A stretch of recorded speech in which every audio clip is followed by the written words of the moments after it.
Ғылым ордасының шайқалуы. 1946 жылдың қара күзінде орталық комитетте арнайы комиссия құрылып, тіл және әдебиет институтын бір ай бойы тексереді. Қаныш Сәтпаев бастаған ғылым академиясын сергелдеңге салу операциясы осылай басталған. Себебі өте қарапайым. Қазақ СССР ғылым академиясының тіл және әдебиет институты саяси өрескел қателіктер жіберген деген желеумен ғылым ордасын жан-жақтан қыспаққа алады. Соның алдында ғана Мәскеудегі коммунист көсемдер башқұрт пен татар халқының ауыз әдебиеттерін қайтадан сүзгіден өткізіп, қырық сылтау мен едіге батыр, шора батыр дастандарын жазуға, таратуға, оқуға тыйым салатын арнайы қаулы қабылдаған болатын. Алматыдағы тіл және әдебиет институтына тиісу 1948 жылы жаңа қарқынмен қайта басталады. Осы жылы комиссия Базар жырау, Мұрын жырау, Шортанбай, Шәңгерей, Мәшһүр Жүсіпті оқуға тыйым салады. Одан бөлек Ер едіге, Шора батыр, Ер сайын, Қарасай қази, Орақ мамай, Қазтуған батыр жырларын оқуды және таратуды шектеді. Көптеген халық әндерінің мәтіндері советтік идеологияға бейімделіп бұрмаланды. Кей әндерді айтуға тіптен рұқсат та берілмеді. Абылай хан мен Кенесары ханның өмірін тарихи тұрғыда деректермен зерттейтін ғалымдар да қыспаққа алынды. Осы кітаптың соңында Қазақстан партиясындағы идеологиялық жұмыстардың қателіктері мен кемшіліктері жайлы орталық комитет хатшысы Маленковтың атына жазылған арыз үлгісін қазақ тіліне аударып ұсынамыз. Толық нұсқасын сол жерден оқысаңыз болады. Мұндай қысымға көндікпеген орыс ғалымы, атақты тарихшы Панкратова 1949 жылы Омаровтың атына хат жазып, бір заманның шарттарында өмір сүрген грузиннің патшалары мен өзбектің хандары прогресшіл көсемдер боп саналып жатқанда, неліктен қазақтар Абылай мен Кенесары хандарды қаралауы тиіс, мен мұндай сорақылықпен өлсем де келіспеймін дейді. Ұлтшыл ғалымдарды қыспаққа алып қудалау үдей түседі. Алдыңғы дау-жанжалды айтысып, тартысып жүріп тоқтата бергенде 1950 жылдың 26 желтоқсанында Правда газетіне Шойынбаев, Айдарова және Якуниннің Қазақстан тарихы проблемаларын маркстік-лениндік тұрғыдан баяндайық деген аты шулы мақаласын бұрқ еткізіп жариялайды. Міне, сол күннен бастап әдебиетші және тарихшы ғалымдардың ішкені ірің, жегені желім болды. Әрине, аты шулы мақаланы жоғарыда аты аталған 3 автор жазбаған, оның бәрін ұйымдастырып, оларға қол қойдырып Мәскеуден Правда газетінің 2 бірдей тілшісін шақыртып, шу шығарған сабаздың аты Иван Петрович Храмков, мамандығы слесарь. Ешқандай арнайы оқу оқымаған еді. Хрущевтің кезінде Қостанай өңірін орыстандырып, көзге түскен белсенді шовинист. Осы мақаладан соң жоқ тергеумен ырың-жырың тексеріс 3 жылға созылады. Қол астындағы ғалымдардың өзін қызғыштай қорыған Қаныш Сәтпаевтың өзіне бірнеше айып тағылып, ақырында қызметінен алынады. 1952 жылы Мұхтар Әуезов, Жұбанов, Омаров, Қаныш Сәтпаев амалсыз Мәскеуге қашады. Ал шовинистердің қырына мықтап ілінген 7 бірдей ғалым 25 жылға сотталып кетті. Қариялар мектебі. 1932 жылғы алапат аштыққа дейін қазақтар саны жағынан 6 миллионнан асып, кеудесін кім көрінгенге бастырмай жүрген оқыған азаматтары қазақ халқын қараңғылықтан толық азат етпесе де, оларға үміт пен жігер сыйлап тұрды. Бұл үміт пен жігерін алапат аштық пен 1936-38 жылдардағы жойқын репрессия жаншып жіберді.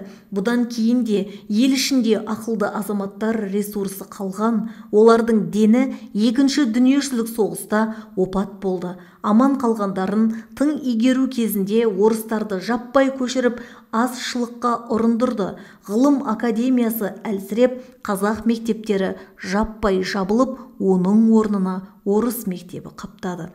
Бір қарағанда қазақ ұлты толық жеңіліс тауып, күресуге ешбір ресурс қалмағандай көрінген. Бірақ алтын орда дәуірінен келе жатқан тегеурінді рухтың инерциясы әлі тоқтамағанға ұқсайды. Бәрі бітті деген кезде қуыс кеудені құндылықпен толтыратын мәдени майданға аталар мен әжелер институты шықты. Олардың көбі қара танымайды, таныса да ескіше таниды. Тіпті зағип болып көзі көрмей қалғандар мен майып болып төсекке таңылғандары да бар. Олар жаңа стратегия құрды. Баласының құлағына батырлар жыры мен діни қиссаларды құя беру. Бұдан басқа аймаққа олардың ықпалы жүрмейді. Немересі күндіз мектептегі Ленинге табынып, қожалар мен молдаларды боқтап келеді. Бірақ кешке дастархан басындағы әңгіме 180 градусқа өзгереді. Қара танымайтынын, сауатсыздығын сылтау қылған әжесі мен атасы қалың кітапты сандығынан алады да, балам, мынаны бізге оқып бер деп, жыр әлеміне сүңгітіп жібереді. Мақтау мен тәтті кәмпитке байланған немересі танауы желбіреп оқи береді. Немесе патефонды қойып батырлар жырын тыңлататын. Бұл жаста олар жыр мен қиссаны түсінбейді. Пионер, комсомол болып жүре береді. Бірақ іргетасы мұсылмандықпен қаланып кеткенін өзі де байқамайды. Сол ұрпақ өскен кезде коммунистік партия құлап, совет үкіметі ыдырады. Сол кезде олар қазақ мемлекетінің рухани тұғырына айналды. Әлі де қоғамға ақыл мен парасатты таратып, қазақ мәдениеті үшін күресіп жүрген рухани жауынгерлер осылар. Естеліктер. Бұрынғы Семей облысы Абай ауданы Қызылту совхозында дүниеге келген Сансызбай Манабайұлы былай деп баяндайды. 1975-78 жылдары каникулда әкеміз дөңгелек үстелді айнала қоршап отырғызып қойып, батырлар жырын оқытып қоятын. Есімде қалғаны Үрстем мен Дастан, Алпамыс батыр, ғашықтық дастаннан Жүсіп Зылиха жыры. Үйдің шкафында 7-8 үлкен кітап болатын. Әкем 2 қарындасым мен інім 4-еумізге кезек-кезек оқытатын. Күндіз ойнап келіп, кешкі тамақтан соң шаршап ұйқы қысады. Шаршадым, ертең оқиықшы деп сылтау айтқың-ақ келеді. Бірақ әкемнің сұсынан қаймығып, амалсыз көнесің. Күнде оқитының сол бір жыр. Әйтпесе Алпамыс батыр жырын талай рет оқып тастағанбыз. Әкем әр тыңдаған сайын жаңадан естіп отырғандай рахаттанады. 6 айлық жерді 6 күнде жүріп өтіпті, табанының ізі тиген жерді апандай ғып ойып тастап кетіпті деген тұсқа келгенде, түх, неткен жүйрік жануар еді деп жас балаша тамсанатын. Кейін білдік, әкеміз сол жырларды қайта-қайта оқытқан себебі біздің санамызға сіңірмек болған ниет екен ғой. Алпамыс жырын әбден оқып өскенсің бе, қандай қиындыққа ұшырасам да, қандай шешім қабылдасам да, өзімізді құдды бір Алпамыс сияқты сезінем. Ол кезде әскерге барсаң, таяқ жейсің, ұрады деген сияқты әңгімелер болатын. Әскерге баратын кезде өзімді қалмаққа қарсы шыққан Алпамыс сияқты сезіндім. Қорықпа, Алпамыс батыр да бәрін қиратып шыққан деп өзімді қайрап қоятымын. Кейін тұрмыстық қиындықтар қысқан кезде Алпамыс батыр да қиналып зынданда жатқан, кей қуат келіп құтқарып алған деп өзімді жұбататынмын. Әкем көп ақыл айтпайтын. Тек бір рет қана сендердің замандарың басқа, біздің кезіміз кетсе, бауырларыңа көп ақыл айта берме, келсе тамағыңды бер, қонса төсегін сап бер, ақшаң артылып жатса қол ұшын бер, көп ақыл айтсаң босағыңа жоламай кетеді деген еді.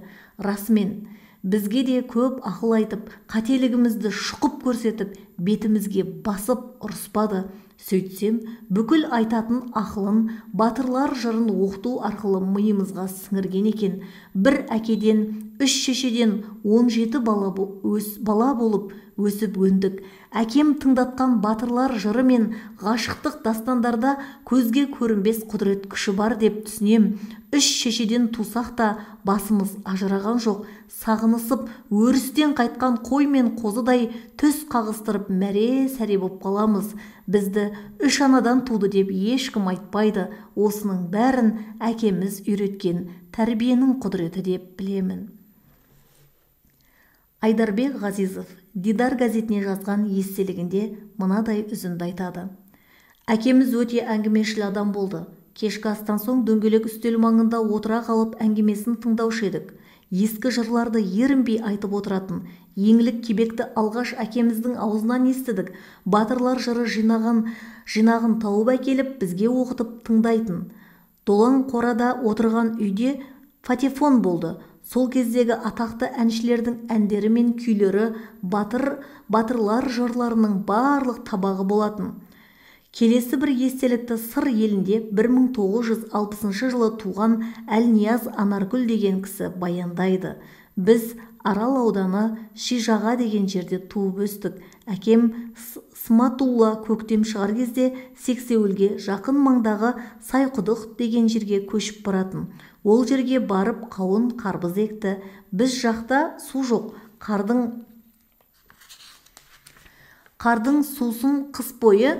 Қардың суын қыс бойы бір сайға жинап, көктемде оны бөгеп, жерді ыза етеді. Сосын сол ызаға егін егетін. Әкем наурыз айы басталысымен көшіп кетеді. Ол кезде Сайқұдыққа егін салуға жақын маңдағы ауылдардан да адамдар жиналады. Бірі жертөле қазып тұрса, енді бірі киіз үй тігетін. Мамырдың 25-і оқу біте сала, бізді де сол жаққа алдырады. Ол кезде Алпамыс батыр, Қобыланды батыр, Көроғлы, Қамбар батыр сияқты кітаптар бар еді. Сексеуілден Ағира деген бір қыз болған. Соның және менің кітап оқу мәнерім жақсы болды ма, үлкендер үнемі екеумізге кезек-кезек оқытатын. 1969-1970 жылдардың шамасы ғой. Ол кезде 4-6 сынып оқимыз. Үлкендер биік қырдың төбесіне киіз жайып отырады. Үлкен болғанда сол кезде әкемнің жасы 50-ді шамалап қалған кезі. Бүгін қай кітапты оқимыз деп сұрайды бір-бірінен. Қамбар батырды оқиық дейді бірі. Оны өткенде тыңдадық қой, Көроғлыны оқысын дейді екіншісі. Я, Көроғлы болса Көроғлыны тыңдайық дейді үшіншісі.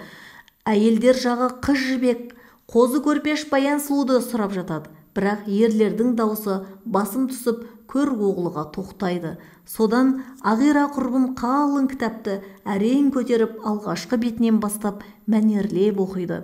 Бастайын Раушанбектің хикаятын, баласы Торлыбайдың асыл затын, тарихын бастан өткен айтып берсем, болады қалай теріс насихатым. Зер қадірін зергер білер деген мысал, айырмас танымаған сөздің парқын, бар екен шаһар құла деген қала, билеген Шағдат патша бүкіл халқын деп жырды судырата жөнеледі. Жырдың бір жеріне келгенде дауысы әлсіреп, шаршап бара жатқанында үлкендер тоқтатып, маған жалғастыруды бұйырады. Әрі қарай мен іліп кете жөнелемін. Оған дейін Ағира айран ішіп демала тұрады. Мен шаршаған кезде ол оқиды. Біз дастан оқығанда үлкендер тап жылмай тыңдайтын. Топ ішінде біреу-міреу күбірлеп сөйлесе, не жөтелсе, жырды бұзба дегендей ала көзбен атып, қолмен ымдап қуып жіберетін. Жырдың кейбір жеріне келгенде тоқтатып қойып, өзара талқылап кететіні және бар. Кемпірлер жағы Көроғлының көр ішінде тумай жатып, шешесінен жетім қалған сәтін көз алдына елестете ме, жаулығының шетімен көзін сүртіп, егіліп жылап отыратын. Арасында әй байғұс балай, маңдайыңа тумай жатып сор жазылған екен-ау, енді қайтып өмір сүресің деп аяп жан ашитын. Кейде Алпамыс батыр жырын оқығанда батырға иттік жасаған ұлтан құлды қарғап сілеп іштей күбірлеп ұрысып қоятын. Әй жер тартқыр ұлтанай, неғып сені жер тартып кетпейді деп арасында қарғап үлгереді. Біз олардың осындай сөзін естігенде езу тартып бір күліп аламыз. Жырды күннің жарығымен оқимыз. Қас қарайып жазудан көз сүріне бергенде үлкендер тоқтатады да қалғанын ертең жалғастырасың. Енді демалыңдар дейді. Осы сөзді күтіп тұрғандай кітапты тастай салып жүгіріп ойнап кетеміз. Кемпірлер жағы кітаптағы кейіпкерлердің келесі оқиғасын білгісі келіп, шынымен жазуды көздерің көрмей тұрма, кішкене оқыңдаршы, әлгі Алпамыс ұлтан құлды сабап сазайын берді ме не қылды деп кітапқа ентелей түседі. Бірақ өздері қара танымағасын амал жоқ, жазуға бір-екі рет қарап, тағдырға көндіккендей бір күрсініп қойып үйлеріне қайтатын. Кейін пластинка шықты. Біз оқыған кітаптарды сол әжелер армансыз үйінде жатып тыңдайтын болды. Ол кезде патефонды радиол деп айтатын едік. Ол ілуде біреудің ғана үйінде болады. Қолы жеткен ғана алады. Әкем соны таныстарынан сұрап бір күнге әкелетін. Содан көрші қолаң жиналып түнімен тыңдайтын едік. Әсіресе аптаның соңғы демалыс күндеріне жоспарлайтын. Ертесі жұмыс деп жұрт алаңдамайды.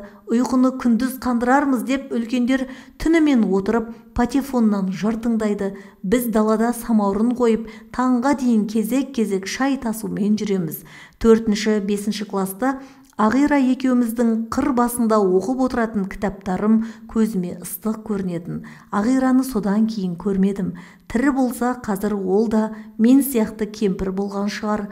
Оның да өмірінің ең ыстық кезі осы кездер деп ойлаймын. Сол оқыған дастандардың оқиғасы әлі күнге дейін жадымда сайрап тұр. Кішкентай кезде оқылған дүние ұмытылмайды екен. Кейін қаншама кітап оқыдым, бірақ солардың кейбірінің мазмұны есімде жоқ, кейбірін еміс-еміс еске түсіремін. Ал 11-12 жасымда оқыған жыр дастандар санамда айқын сақталған. Кейде сөз сөйлегенде сол жырлардың ұйқасы түйдек-түйдегімен тіліме оралып, шешен етіп жібереді. Жұмыстағы қыздар, әсіресе келіндер, сіз әдемі сөйлейсіз, ана мақалдарды қайдан жаттап алғансыз деп таң қалып жатады. Таңғалатын түгі жоқ. Бала кезде оқыған сол dastanдар есейгесін де сенімен бірге сөйлеп тұрады екен.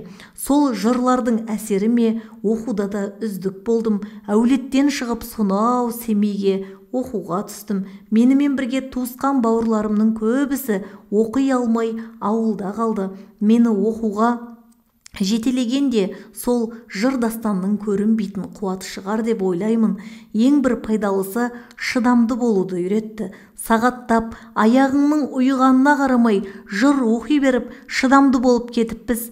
Қазіргі жастар қит етсе шыдамсыз, сабыры 10 минутқа жетпейді. Шыж-бұж боп күйгелектеніп тұрғанын көргенде, жыр оқымағанның бәлесі ғой деп ұрсып беремін. Тіпті тойға барып, тоз сөйлегенде екі сөздің басын қоса алмай кібіртіктеніп тұрады. Шіркіндер, ең болмаса бір жырды бастан аяқ оқып шықса, мұндай пұшайман халге түспес еді деп ойлаймын. Өнер алды қызыл тіл. Құрметті оқырман, түптен келгенде қуыс кеуде дертінің алдын алудың дәстүрлі бірақ жолы бар. Ол бала жастан мағыналы, жүйелі сөйлеп үйрену. Оны қазақша өнер алды қызыл тіл дейді. Сөз түзелгенде тыңдаушы да түзеледі. Сөз қисайғанда тіршіліктің барлық тармағы қисайып шыға келеді. Мәнсіз, мағынасыз сөздер өнегесіз өмір қалыптастырады. Осыдан келіп экзистенциялық фрустрация асқынады. Философияның антология деп аталатын бағыты бар. Ол барлық бар нәрсе неден бар болды? Не үшін бұл әлем жоқ болып тұра бермеді? Жоқтықта жасырын тұрған нәрсенің бар болып барлық әлеміне жол тартуы неден басталған деген сұрақтарға жауап іздейді. Ибн Араби сияқты ойшыл софылар оған бүйдеп жауап берген. Кез келген нәрсе біз Алла деп атайтын міндетті болмыстан уәджибул вуджуд бөлініп шығады. Бөлініп шыққан болмыстарды мүмкинат деп атайды. Яғни бар болуың міндетті емес, мүмкіндікке тәуелді. Мүмкін барсың, мүмкін жоқсың. Барлық және оның рахмани нефес деп аталатын тәңірлік тынысынан жаралады. Адамды да өзінің болмысынан рух сәулесін үрлегенде қазіргі қалпына келтірді. Тәңірлік тыныс болмаса, үрлеу қайдан болсын? Осы арада жаратушы құдірет адамға халифа деген мәртебе беріп, оны өзіне ұқсатып жаратқан деп айтады. Демек, адамның тынысы да жарату процесіне қатысады, бірақ оған қосымша тәңірлік мән мен мазмұн араласуы тиіс. Адамның сөйлеу қасиеті тыныс алудан басталады. Дем ішке тартылмаса, көмейден сөз шықпайды. Көмейге келген ауаның ағысын қызыл тіл басқаның құлағына әртүрлі дыбыстағы толқын қылып жеткізеді. Сол сәтте жүрек пен мидың қосындысынан шыққан ой сана оған мән жүктеп жібереді. Бұл мән тіл толқытқан ауамен ағып барып екінші адамның құлағына кіреді. Құлақтан кірген мағыналы сөз оның миында жаңа идеялар туғызады. Басы сан түрлі идеямен толысқан адам оларды тысқа шығармай тұра алмайды. Әу баста мән түрінде миға кірген бұл болмыс тысқа шыққанда материямен бірікпесе толыққанды бар болып көріне алмайды. Осылайша кез келген кереметті мағыналы сөз жаратады деген ақиқат шығады. Осы себепті жасампаздық қасиетін дамытқысы келген кісі ең бірінші мәнді, мағыналы, өнегелі, ғибратты сөздерді кеудесіне тоқиды. Бұл тоқу процесі бесік жырынан басталады. Сосын ол ертегіге ауысады. Ертегіден қисса мен аңызға өзгереді. Арасында түрленіп тақпаққа, жұмбаққа, санамаққа, жаңылтпашқа, батаға ауысады. Есейе келе ғашықтық және батырлар жырына жалғанады. Яғни балаң ғибратты сөз үйренсе, мағыналы мәнді өмір сүреді. Жасампаздық таланты төгіліп тұрады. Ондай балаға ананы өйтіп қой, мынаны бүйтіп қой деп нұқып, ақыл айтып, болмаса жасы 40-тан асқанша жетектеп жүрудің қажеті жоқ. Ол не нәрсеге асық боп, не нәрседен қашық боп тұруды көкірегімен өзі-ақ сезіп тұрады. Жұртпен тіл табысу, кез келген ортаға сәтімен сіңу, айналадан дос табу, ата-анасын құрметтеу, ағайын бауырды сыйластыққа ұйыту деген сияқты парасатты істерді айтқызбай-ақ жасай береді. Осы құндылықтардан махрұм болып өскен маргинал қазақ шенеуніктерінен жасампаздық құнары қою, тың идеялардың өніп шықпайтыны содан. Олар үнемі мәдени тоқырауда тұрады. Жаны қысылғанда батыстан бір идеяны көшіріп әкеле салады. Көшіп қонып жүрген қазақ даласына орыс оқуымен бірге академиялық ғылымның жарығы түскен кезде оқыған қазақтардың сұмдық жасампаз болатыны осыдан. Олар Ресейдің ірі қалаларында есейгесін білім алса да қатарлас құрбыларын қуып жетіп аз уақытта басы бозды.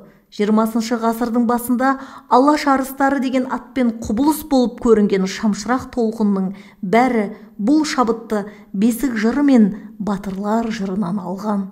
Қазақтардың бойындағы осы қабілетті ресейлік ғалымдар бірден байқаған. Академик Радлов «Образцы устной литературы тюркских племен» деген кітабында бүйдейді. Қазақтар шешен болады. Ол түрік тектес басқа халықтардың қай-қайсысынан болсын сөзге шебер келеді. Олар өте жылдам сөйлейді. Сөйлеп тұрғанда кідіру, күрмелу дегенді білмейді. Сонымен қатар олардың сөзі, ой-пікірі әрі анық, қисынды, әрі ретті, терең мағыналы болып келеді. Көп уақытта қазақтың сөзі елең, жыр тәрізді болып шығады. Сөздері ырғақты, ұйқасты шығады. Қазақ халқы шешен, өткір, көркем сөзді сүйеді. Поэзияны қатты қадірлейді. Сондықтан да оларда халық поэзиясы мейлінше өркендеген. Қазақтардың мақал-мәтелі болсын, жоқтау қоштасуы болсын, айтыстары мен билік сөздері болсын, бәрі де өлең, жыр болып келеді.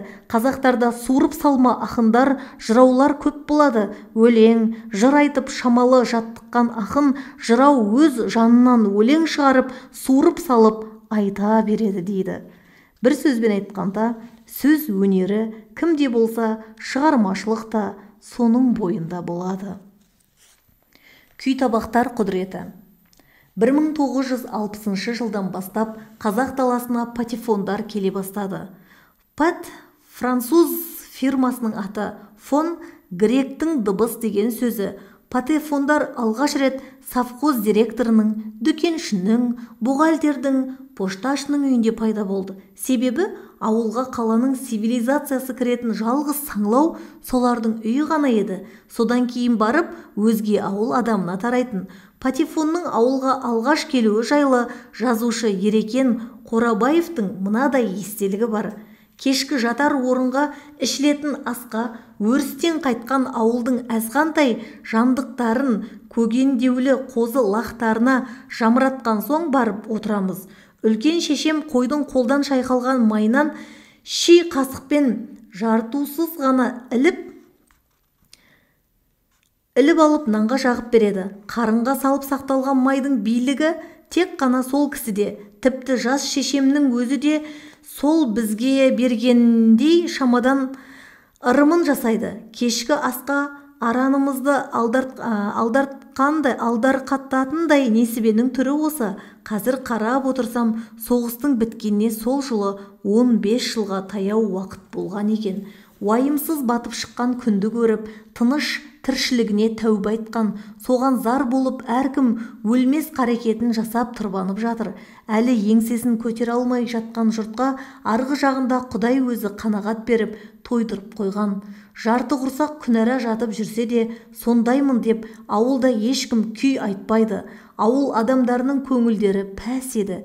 Дені сау адамға нан мен шайдың өзі үлкен талғажау деген, ішпей жемей тойдыратын үлкен шешемнің мәтелі барды. Білтелі шамға құятын леп май қат болғасын, кешкі асты күн барында ішіп алу қашанғы дағдымыз.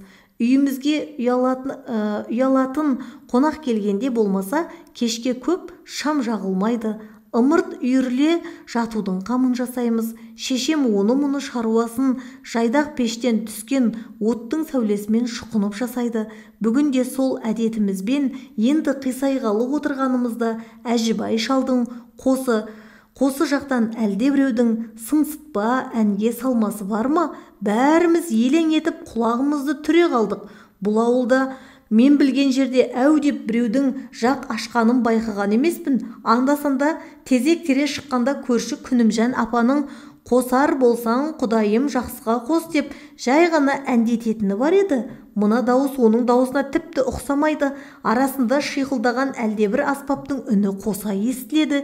Екі кештің арасында әндетіп жатқан әншінің түрін көрмекке бәріміз Әжібайдың қосына қарай өре жүгірдік. Төрде шалқасынан түсіп Әжібай шал жатыр. Зырылдап айналған қара дөңгелек табақшаның үстінде жалтыраған темірден иіліп жасалған аққу мойын пішінді нәрсе сайрап ән салып жатыр.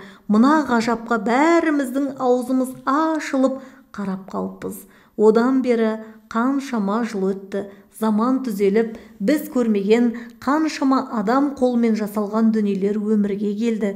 Мереке сайын орталық алаңда дауысынан құлақ тұнатын алып жәшіктердің колонка жанында тұрып, кейде баяғы Әжібай шалдың қосындағы патефоннан шырқалған әуенді еске аламын. Сол кездегі ағартушы күрескерлер заманның дамуына керемет ілесіп отырған. Мардан Байділда мен Ахмет Қуанұлы бастаған этнография жинаушы топтар ауыл-ауылды сүзіп ескі аңыз жырлардың бәрін жинай бастады.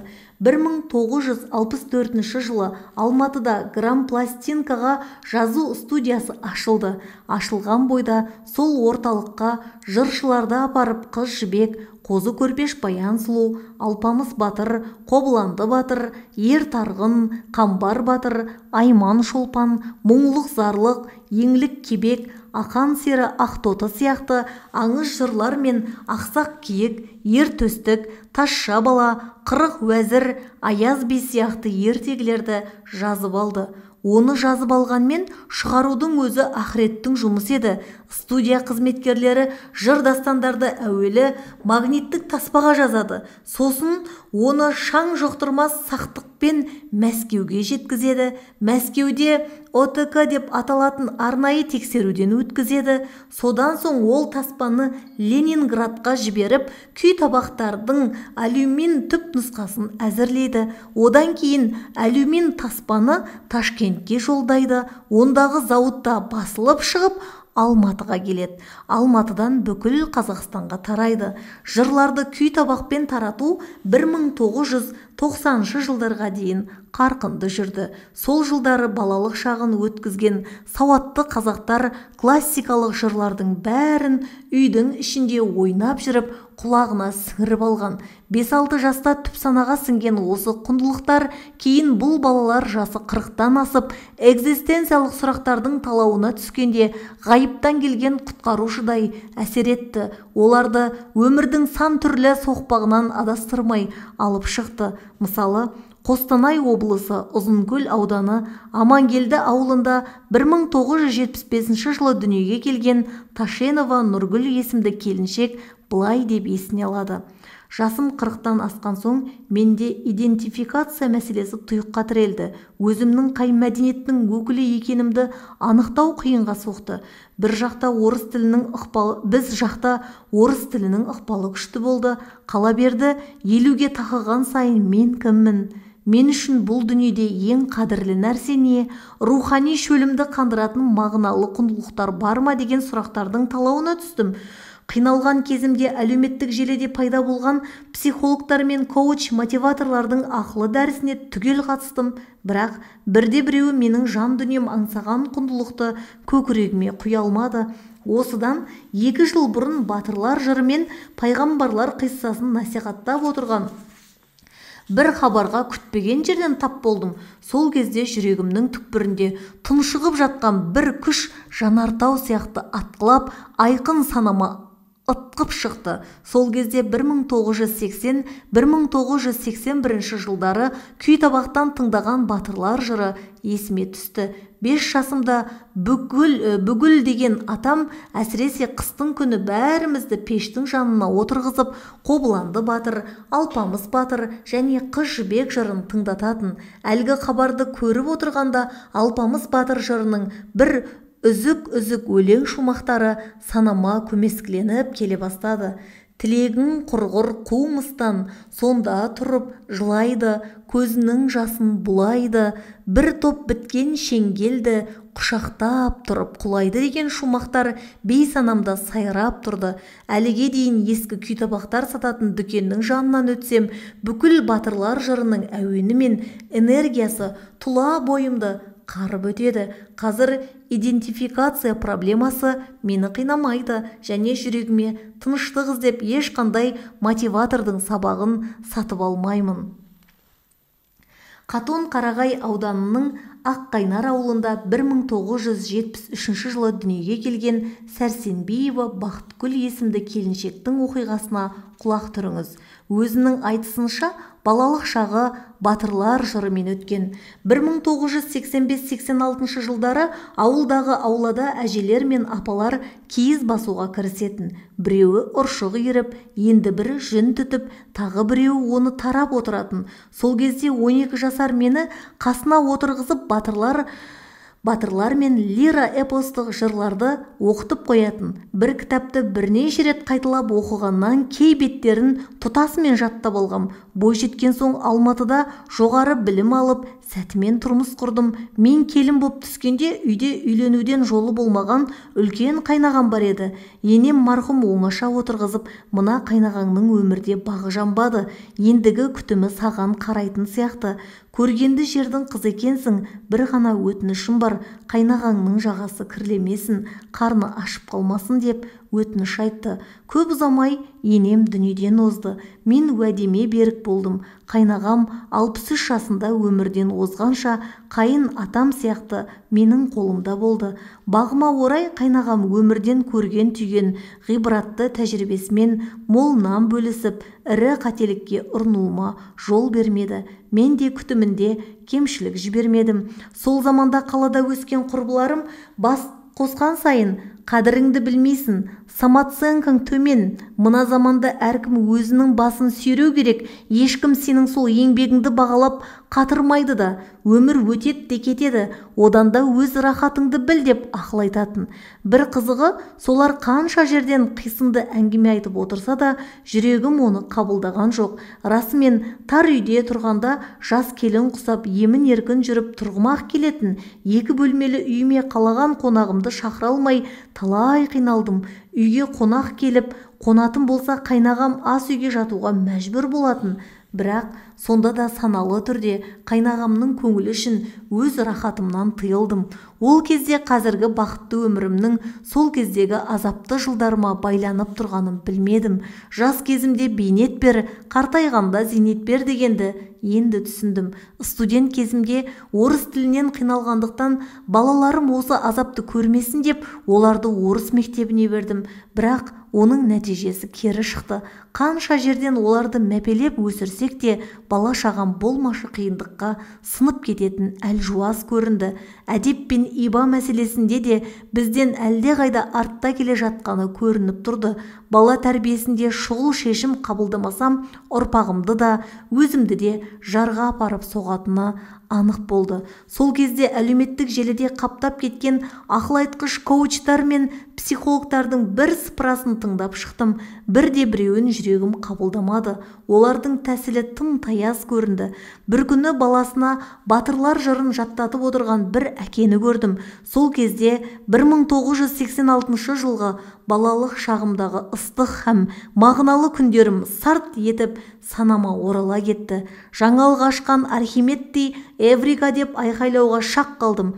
Сол сәтте ғана нағыз құндылықты бейсаналы түрде іздеп жүргенімді түсіндім. Артық ойланып жатпадым. Бала кезімде өзім оқыған кітаптарды алдырдым да қыздарыма жаттатуды бастап кеттім. Бала тәрбиесінде мүлт кеткен олқы тұстарымды дереу жөнделді. Бір қызығы қыздарым да қызыға кетті. Өзім жұмыста 70 адам істейтін бір бөлімнің білдей бастығымын. Соған қарамастан осындай құндылықты Zoom арқылы онлайн оқытуға кірістім. Қазір курсымда 21 бала бар. Олардың жартысынан астамы ақш пен Еуропада тұратын қазақтардың балалары. Қазір оқушыларым дән риза. Менің де жүрегім тынышталып, үйіме береке бірлік кіргендей. Ақтөбе облысы Шалқар ауданы Айшуақ ауылында дүниеге келген Төлеубаева Балдану бүй деп баяндайды. Бала кезімде әжем мен атамның қолында өстім. Ол кезде атамның шешесі Шолпан деген үлкен әжеміз тірі еді. Ол 1992 жылы 93 жасында дүние салды. 1987-88 жылдары мен 6-7 жасар ойын баласы едім. Үлкен әжем бөлмеде жатып, алпамыс, қобыланды жырларын пластинкадан тыңдап жататын. Мен сыртта ойнап жүремін. Күй табақтағы жыр соңына жеткенде пластинканы ауыстырып бер деп мені шақыратын. Мен жүгіріп келіп күй табақты ауыстырып кетем. Әжем жыр тыңдап жатқанда орамалмен көз жасын сүртіп отырғанын талай рет көргем. Әжемнің үлкен және кіші пластинкасы болатын. Жасым 35-тен асқан соң жан дүнием бір нәрсені іздеп өзіммен өзім аласыра бастадым. Ол кезде адам болмысы жайлы экзистенциялық философиядан мүлдем бейхабар болғасын, жүрегімдегі бұл құбылысты жете түсіне алмадым. Конформизмге ұрынып, кәсіп ашып, бизнесті дөңгелетсем жаным жай табатындай сезілді. Істі бастаған соң өлердей өкіндім. Қалауым бұл болмай шықты. Оның үстіне кәсібім кері кетіп, қарызға белшеден баттым. Осыдан соң мотивация алу үшін псевдопсихологтардың пайдасыз дәрістеріне түгел қатыстым. Мұның бәрі түсініксіз, қалауымды өтей алмады. Бір күні экзистенциялық фрустрация мен өмірдің мән жайлы қазақша ақпаратқа кезіктім. Сол кезде ғана әжемнің пластинкасын ауыстырып жүргенде құлағымда қап қойған әдемі әуез жадымда жаңғыра бастады. Сонда ғана не іздеп жүргенімді түсіндім. Тарихи тізбегіме жалғанатын амал әрекетке бой ұрдым. Сол жырлар мен пайғамбарлар қиссасын тыңдаған соң жүрегім тынышталды. Қарыздан да құтылдым. Үйіме береке кіріп, отбасым нығайды. Қазіргі жас буынның да негізгі қасіреті қуыс кеуде дерті екенін түсіндім. Бөтен бизнесті тастап, әуелде оқыған мұғалімдік міндетіме оралдым. Ақтөбеден Яссауи атты оқу орталығын аштым. Қазір балаларға әжемнен жеткен құнарлы әңгіменің бәрін үйретіп жатырмын. Ертай Ашықбаев Ақтөбе газетінде Өтежан кешкен өрттің бояуы деген мақаласында мынадай үзінді береді. Патефон демекші заманы басқа болған соң әуелі мал, атақ жинауды емес, мысалы әлде бір ерлікті, ес-түссіз ғашықтықты пір тұтып өскен әрідегі ұрпақтың жата-жастана оқып есейгені батырлар жыры еді. Бір қызығы, сол батырлар жырындағы Әлқисса ол кезде Қызылбастың елінен Қазан деген ер шығып, немесе Әлқисса бадамша сақау осыны айтып деп келетін жолдарға ерекше іркілуші ек. онсыз да көркемдігі асып төгілген жырларға осы әлқисса деген бір ауыз сөз өзгеше өң қосып тұратындай сезілуші еді. Осы күні Нұрғиса Тілендиевтің әлқисса күйін тыңдағанда балалық шақтың сол батырлар жыры есіңізге түспей ме? Индер ауданы Аққала ауылында тұратын 1964 жылғы Қамал Ізімов деген кісі мынадай естелік айтады. Біз кітап оқып пластинкадан батырлар жырын тыңдап, сол батырлардай болсақ деп балалық арман қиялмен өскен ұрпақпыз. Бала кезім әлі есімде, әкем қырда шопан болды. Біздің үйде отдых деген радио болды. Жоғарғы бетінде пластинка жіберетін бөлігі бар. Радио батарейкамен қосылады. Әкем бір күні Алпамыс батыр жинағының пластинкасын алып келді. Сол Алпамыс жырын тыңдауға көршілер келетұғын. Кешке қонақ болып шайдан кейін асқа дейін қайта-қайта тыңдайтұғын. Біз кішкентай баламыз, мыстан кемпірі бар, қорқынышты жеріне келгенде, зынданға тастайтын жеріне келгенде үрейленіп қорқатынбыз. Ал Алпамыстың жауын жеңетін жеріне келгенде батырдай болып бойымызға қайсар мінез пайда болатын. Осы Алпамыс жырын тыңдаған үлкендер бірде басын қайта-қайта шайқап, бірде көзіне жас алып, ұйып тыңдайтұғын. Батыр жыры аяқталғанда бәрі үнсіз отырып қалатын. Батырлар жыры жас балаларға тәрбие беретін, адалдыққа, батырлыққа үйрететін бабалардан жалғасқан өнеге еді. Алпамыс батырдың жырын әңгімелеп айналып тұратын дөңгелек пластинка есімізде. Ол кезде сәбилердің атын Алпамыс қоятын. Біз батырлар жырын тыңдап өскен ұрпақпыз. Әжемнің әлемі. Журналист Нұрсұлтан Мықтыбай Сыр бойы газетіне әжемнің әлемі деген мақалада бүйдеп баяндайды. Біз көп балалы отбасынан шықтық. Балабақша бар болса да, үйдегі төртеуміз де есігінен аттап көрген емеспіз. Есесіне бәрімізді үйде әжеміз тәрбиелейді. Бүгінде әжесінің балабақшасынан тәрбиеленіп шыққан 2 адам болса, соның бірі өзім екенімді ерекше мақтан тұтатын ұрпақпын. Бір қызығы, әжеміздің жалғыз өзі-ақ бәріміздің ебімізді табатын. Сол ақшаңқан киіз үйдің ішінде әр күніміз қызықты өтетін. Ойыншықпен көп ойнай бермейміз, қызығып та көрмеппіз. Үйде анамның артынан келген радио қабылдағыш пен фатипон болатын. Пластинка ойнатқыш аппарат. Баршаңызға жақсы таныс дөңгелек, үлкен қара түсті пластинка. Әжем сол пластинкаларды басындағы ақ орамалмен жақсылап сүртіп, оны патефонға салады. Сосын сол аппаратты жұқарған саусақтармен сырт-сырт еткізіп басып, күн ұзақ батырлар жырын, түрлі терме қиссаларды, халық әндерін тыңдатады. Ауылдың алты ауызы атанған Ләтифа әжем ара-арасында өзі де қосылып айтып отыратын. Сол балаң шақта патефоннан тыңдаған Мұхтар Өтебаевтың домбырамен жырлауындағы, Фарида Шәріпованың оқуындағы Қыз жібек, Қобыланды батыр, Мұқаш Байбатыровтың орындауындағы Таңат Жайлыбековтың оқуындағы Алпамыс батыр жырлары мен Ақан сері Ақтоты трагедиясының үзінділері әлі күнге дейін құлағымда жатталып қалыпты. Сәкен Сейфуллиннің Ақсақ киік әнін сол пластинка ойнатқыштан алғаш рет әжем тыңдатқаны да күні бүгінге дейін есімде. Аңыз әнші Ғарифолла Құрманғалиевтің әндерінде сол сырт-сырт еткен қара аппараттан жаттап өстік. Әжем жарықтық сол батырлар жыры мен халық әндерін тыңдатып қана қоймай, оларды бізге жатқа айтқызатын, яғни сол жырларды тыңдаған сайын іште қайталап отырып, жаттап, әжеміздің алдында тест тапсырамыз. Сынағынан сүрінбей өтсек, өзіміз қалаған тәттілерге тойдырады. Бала кезімде сол батырлар жырының әсерімен менің атым мейірман, шауып келдім қиырдан, жаман тоным жалпылдап, құлап қалдым сиырдан деп арқама жыртық қап, жамылған күйі жерге құлай кететінімді болмаса, ақырын шапшы, ақырын қыз жібек менің жақыным деп әндететінімді ата-анам әлі күнге дейін айтып ұялтады.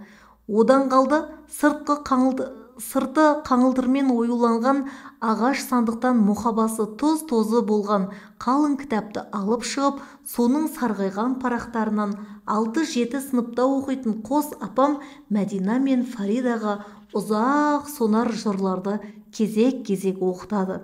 Әжеміз сол қалың кітапты мұқият аялап ұстайтын. Мұқабасы жыртылған соң ба, сыртынан бірнеше қайтара газет, одан қалды өзінің аппақ жаулығымен орап, байлап қоюшы еді.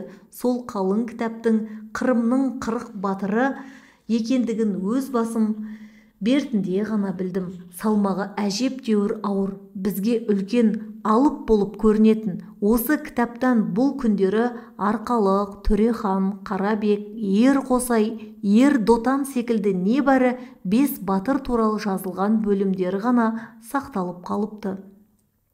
Бүгінде сарғайып шеттері жыртылған осы парақтарды қолыма ұстаған сайын алтын әжем есіме түсіп, сағынышым үдей түседі. Жасыратыны жоқ, біз осы жырлардағы батырларға еліктеп өстік. Соның әсерімен өскенде Алпамыстай батыр боламын деуші едік. Бұл күндері ойлап отырсам, мұның бәрі біз үшін үлкен тәрбие құралы болған екен-ау. Апаларым батырлар жырын оқудан шаршағанда, әжеміз ертеде, ешкі жүні бөртеде, қырғауылдың құйрығы ұзын екен деп ертегісін бастай жөнелетін. Міне біздің бала кезіміздегі бар ермегіміз әлгі үлкен дөңгелек пластинкалар мен әжеміздің сандығында сақталған қалың кітап және соңы жақсылықпен аяқталатын ертегілері болды.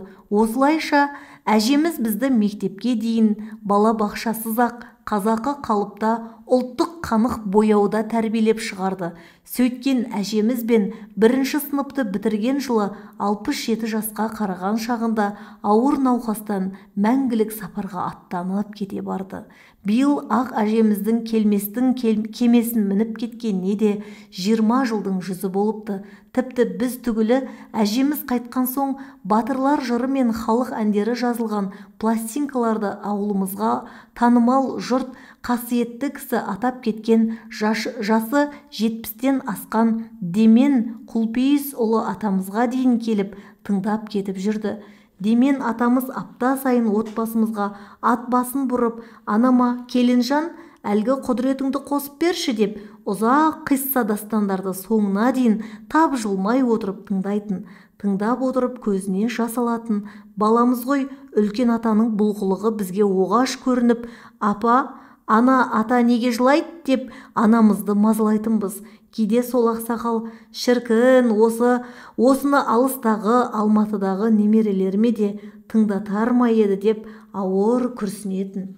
Бүгінде құдірет аталған пластинка ойнатқыш патефон балалық шағымыздың естелігі, үнсіз куәгері болып, ауылдағы үйімізде әлі күнге дейін сол қалпында сақтаулы тұр. Қырымның 40 батыры деген ағаш сандық түбінде. Тереңнен тартқан тамыр. Ауылдағы үйде көп адамның аяғы жете бермес, жетсе де керегін тауып тез жөніне кететін көп қазына жасырып жатқан жер бар. Ол үйдің шатыры. Мұнда не жоқ дейсіз? Атамыздан қалған көнекөз естеліктер, артық ауыз құрылыс заттары, сосын 80-ші жылдардан бері қарай шаң басып, шаң қауып жатқан Қазақстан әйелдері, білім және еңбек, жұлдыз, жалын журналдары, қазақ әдебиеті, ана тілі газеттерінің бірнеше тігінді нөмірлер жатады. Ара-тұра орыстың музыкальная жизнь басылымы кездеседі. Тек бірнеше жылдық шаңын қағып жіберер де қарай бер. Бастауыш сыныптағы жазған күнделіктер, көркем жазу, қазақ тілі дәптерлері болатын. Тәтемнің жазуы толы дәптерімізді буып-түйіп шатырға жөнелте беретін әдетіне риза боламын. Осы барғанымда тағы не бар екен деп аударып, төңкеріп жүріп, бозбала шақтан қалған бірнеше күйтабақ пен музыка әдебиеті кітаптарын таптым.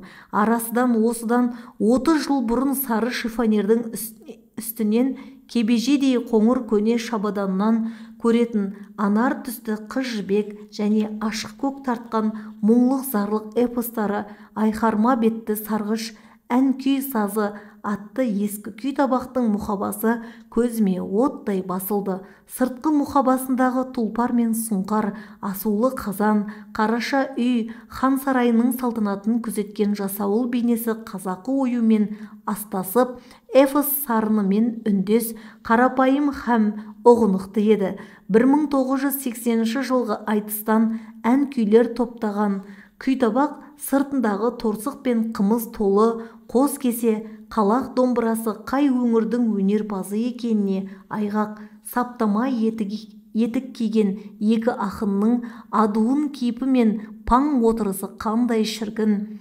3 күйтабақтан тұратын Қыз жібек пен 2 күйтабақ мұңлық зарлық эпосын Мұхтар Өтебаев жырлайды. Арасында қара сөзін оқыған Фарида Шәріпованың дауысы бар. Есие келе актердің махам сазына қатысты айтылған бірнеше сын естідік. Сол заманда осы нұсқамен жарыққа шығарудың ұтымды тәсілі осы болды ма, кім білсін, бәрібір жарамсыз дей алмаймыз. Құлаққа құйыла сіңген жанымызға жақын дауыс. Ес тоқтатып, өз қалауымен алған үйде кешкі астан кейін үзбей ойнататын 3 күйтабағым болды. Олар жыршы Қаламқас Орашева жырлаған Нұрпейіс Байғаниннің Нарқыз дастаны, Төлеген Момбеков тартқан Қаратау шертпесі және композитор Кенжебек Күмісбековтың Аяулы мекенім атты халық аспаптары оркестріне жазылған шығармалары бар күйтабақтар еді. Қазір қайда қалғаны белгісіз, бірақ жазуының үтір нүктесіне, суретінің бояуына дейін жадымда сақталыпты. Нарқыздың дастандағы мінез сыпатына байланысты атам жарықтық, балам, маған әлгі ұрдажық табағыңды қойып берші дейтін. Тыңдай мен ғана емес, тетелес інілерім де жатқа соғатын болдық. Кіші інімнің әлі күнге дейін есінде екен. Қаламқас жыршының орындауында қаншама махамды саф күйінде сіңіріппіз. Батырлармен алысқан күйі тәтті ұйқының құшағына құлап, түсіңе жалғасатын оқиғалар, оянған сәт табақтың пұшырлап айналып тұрғанын талай көрдік. Мүслім Әмзе, тереңнен тартқан тамыр. Ана тілі газеті, 23 ақпан 2017 жыл. Күйтабаққа деген сұраныс. 1877 жылы Томас Эдисон дыбыс жазып алатын сайман ойлап табады. Сол кезде-ақ маңызды кісілердің дауысын таспаға түсіріп алу ісі дереу іске қосылған. Бір қызығы, шалғайда жатқан қазақ даласының өзіне бұл керемет салыстырмалы түрде жылдам жеткен сияқты. Себебі Рихард Краутс атты германиялық доктор сыр бойына келіп, Маңғыстау түбегі арқылы сапар шеккенде бірталай қазақ әндерін жазып алып кетіпті. Бұдан соң таспаға үнін сүрген бақытты қазақ Әміре екен деседі. 1925 жылы Затаевич оның орындауында 7 әнді аппаратпен жазып алады. Бұдан кейін 1931 жылы Ахмет Жұбанов Ақтөбе облысын аралап жүріп, бірнеше күйшінің күйлерін сиқырлы сайман арқылы келешекке сақтап қалады. 1934 жылы Темірбек Жүргенов Қазақстанның халық ағарту комиссары болып тағайындалады.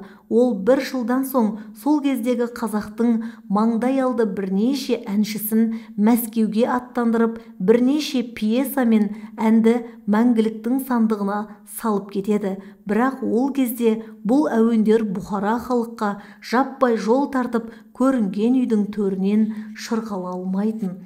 Ондай нығметке біздің халық 1964 жылдан кейін ғана қол жеткізген. Бүкіл одақтық мелодия фирмасы сол жылы Алматыда граммофонға жазу студиясын ашады. Қазақ пен қырғыздың тамылжыған әндері осы кезден бастап жаппай күйтабаққа түсе бастайды. Мұндағы мамандар ән мен жырды ең әуелі магниттік таспаға түсіреді. Сосын олар Мәскеуге жол тартады. Мәскеуде ОТК деп аталатын арнайы тексеруден өтеді. Одан өткесін Петерборда күйтабақтардың алюминий нұсқасы құйылады. Ол нұсқа жедел түрде Ташкентке жіберіледі. Ташкентте олар әп-әдемі күйтабаққа айналып, әнсүйер, жырсүйер қауымға жол тартады. Мелодия фирмасы осы жұмысын 1990 жылдардың соңына дейін мінсіз атқарып тұрған. Ән мен жырға ежелден құмар қазақ жұрты күй табақтар шыққан бойда бас салған. Шалғайдағы қойшы ауылдардың өзі қолына күй табақ түсірсе шексіз шаттанатын болды. Сұраныс деген сойқан болған. Әсіресе Алматыда танысы не туысы бар қазақтар тапсырысты үсті-үстіне беріп, қаладағы күй табақтың бәрін пышық үстінен талап әкететін. Өркениеттің осы бір нышаны одақтық бірнеше аймағында бөлініп қалған Алаш ұлдарын шашау шығармай ұстап отыруға да жақсы септескен.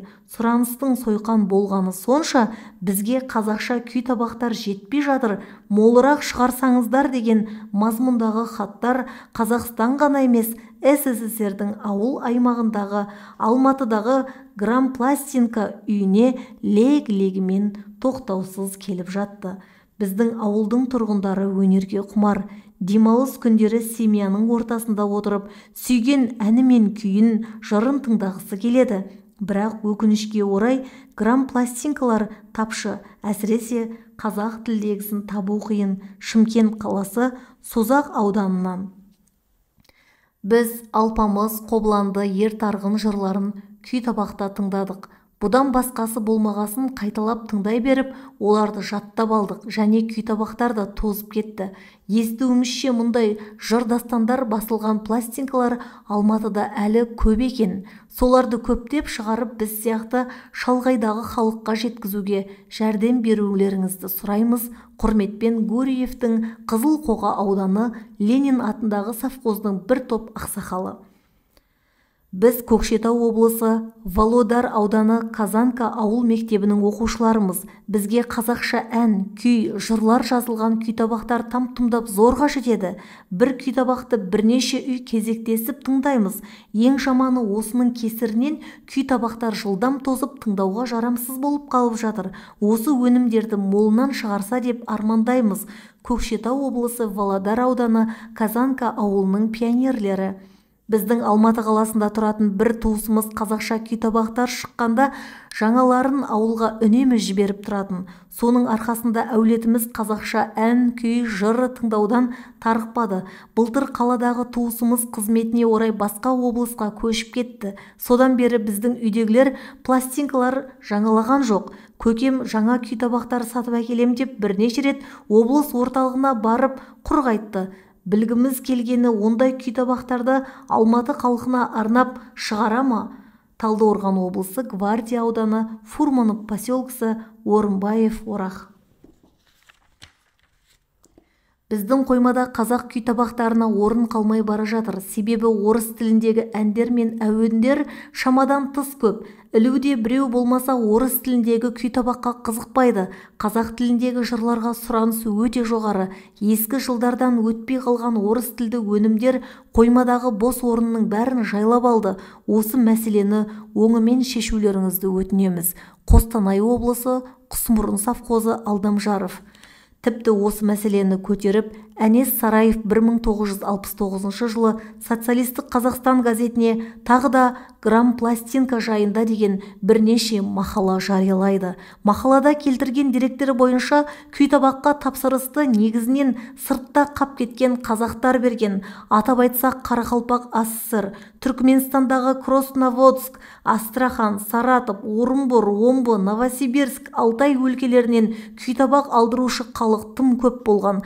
1965 жылы 5 миллион 900 күй табақ сатылса, 1966 жылы халық арасына 6 миллион 800 күй табақ тарап кеткен. Ал 1970 жылға қарай 11 миллион пластинка сату жоспарға қойылған. Мұндай тегеурінді сұранысқа төтеп беру үшін жауапты мамандар күндіз-түні тоқтамай еңбектенсе керек. Себебі Жылдағы жоспарын 130-140%-ға артығымен орындап отырған, соның өзінде 11 миллион тиражбен тараған күйтабақ сол кездегі қазақ халқының жұғына жұқта болмаған, көптеген ауылға батырлар жыры жазылған, 2-3 күйтабақ әзер жетіп жығылған. Ауыл жұрты соларға кезекке тұрып бірінен бірі алып таласып тармасып жүріп тыңдауға мәжбүр болған. Мұндай дефициттің тым жоғары болуының негізгі себебі СССР-дің кезіндегі сауда механизмінің мешеулігі, себебі күйтабақтарды қандай дүкен арқылы тарату керегі түбегейлі шешілмеген. Облыс орталықтарындағы ірі дүкендерде күйтабақтарды сататын ары кетсе 40-60 ұя ғана болатын.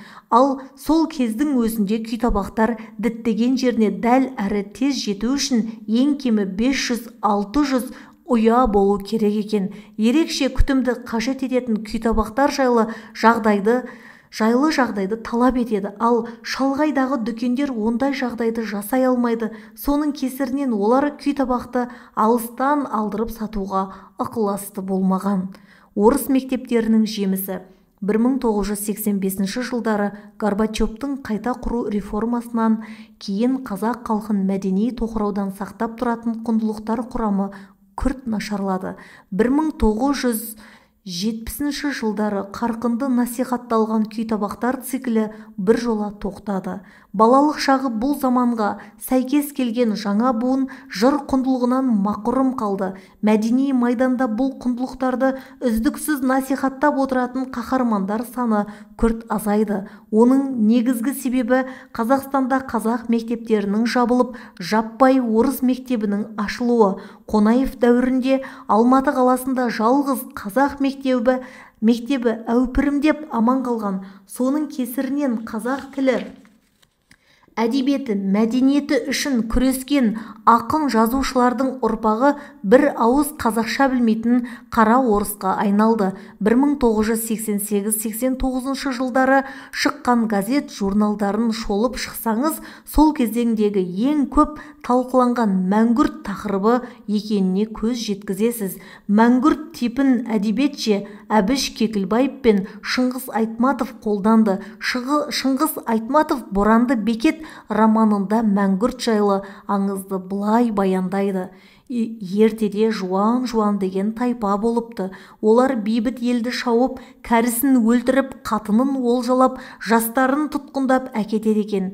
Бір жорықта Найман ананың ұлы Жоламан да олжаға түседі. О заманда тұтқыннан делі құлы жасайтын безбүйрек әдіс бар еді. Ұстарамен тұтқынның шашын сыпырады. Сол заматта жаңа сойылған түйенің күн терісін тақыр басқа қаптайды. Шыжыған күннің астына тастайды. Бірнеше күн ас сусыз бебеулеп жатады. Өскін шаш көн теріні тесе алмай, кері қарай қайырылып өседі. Бас сүйекті бұрғылап, миға шаншылады. Бұл тұтқынды жан төзгісіз азапқа салады. Мұндай қорлықтан 10 тұтқынның біреуі ғана тірі қалады. Оның өзі жендеттер үшін үлкен олжа. Бейшараның ақылы мәңгілікке маталып, нағыз делі құлыға айналады.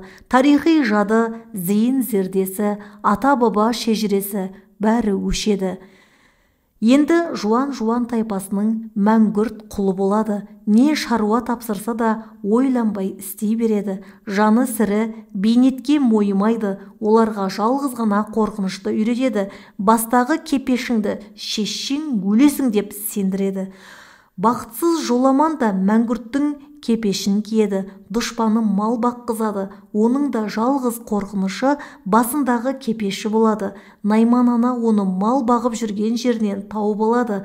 Жасырын келіп қанша зарлайды. Ұлы міз бақпайды, себебі танымайды. Жұрты, ата-бабасы, әкесі жайлы шежіре аңыздарды айтып, санасына сәуле түсіруге тырысады. Мәңгүртке түк әсер етпейді. Шарасы таусылған анасы бесік жырын айтады. Жоламан әлдеге де елтімейді. Қожасы шешесінің жасырын келіп жүргенін біліп қояды. Бұл қатын кепешінді ұрлап кеткісі кеп жүр.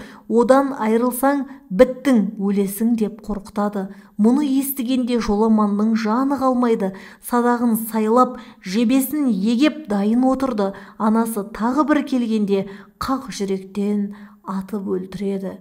Шығыс Айтматовтың «Боранды бекет» романында өз шешесі Найман ананы садақпен атып өлтіретін мәңгүрт бала сияқты өз халқының тілін, әдебиетін, ән, күй, жыр, тарихын таптап жүре беретін орыс тілді қазақтар қаптап кетті. Ең жаманы, бұлардың көбінің әке-шешесі күні кеше осы құндылықтар үшін өмірлерін айқаста өткізген нағыз ер болатын. Бұдан да сорақсы, осы мәңгүрттер армиясы Қазақстан тәуелсіздігін алған соң билікке араласты. Олардың көбі экономика мен қаржы саласында сауатты болғанымен, мәдени салада иіс алмас мәңгүрттің нағыз өзі еді. Ғасырлар қойнауынан өле жаздап, тәуелсіз кезеңге зорға жеткен рухани һәм мәдени құндылыққа пысқырыпта қараған жоқ. Олар үшін ән, күй, жырдың соқыр тиын құны жоқтай көрінді. Оларды жинап теріп насихаттау былай тұрсын, бұл өнердің иелеріне қоңыз тергізіп жіберді. Сол кезде билікті қолына алған президент Назарбаев қазақ тарихына, әдебиетіне, тіліне, дініне, салт дәстүріне, ән күйіне, мәдениетіне қатысты мәселені биік мінберден көтере беруге тыйым салды. Ол үнемі мұндай кезде мұнайды сатып, экономиканы түзеп алайық, тіл мен тарих, әдебиет пен мәдениет сосын оңала береді деп сытылып кететін. Зиялы жұрттың бір парасы оның сөзіне сеніп те қалды. Сондықтан да бұл проблемалар 1990 жылдары жиі көтерілген жоқ. Бірақ 2000 жылдардан былай қарай биліктің барлық тармағы мәңгүрттердің қолына толық өтіп бітті десе де болады. Қаңырап қалған мәдени кеңістікті мәңгүрт шенеуніктер Ресейдің тіпті екінші емес, үшінші, төртінші сортты әншісі, бишісімен толтырды.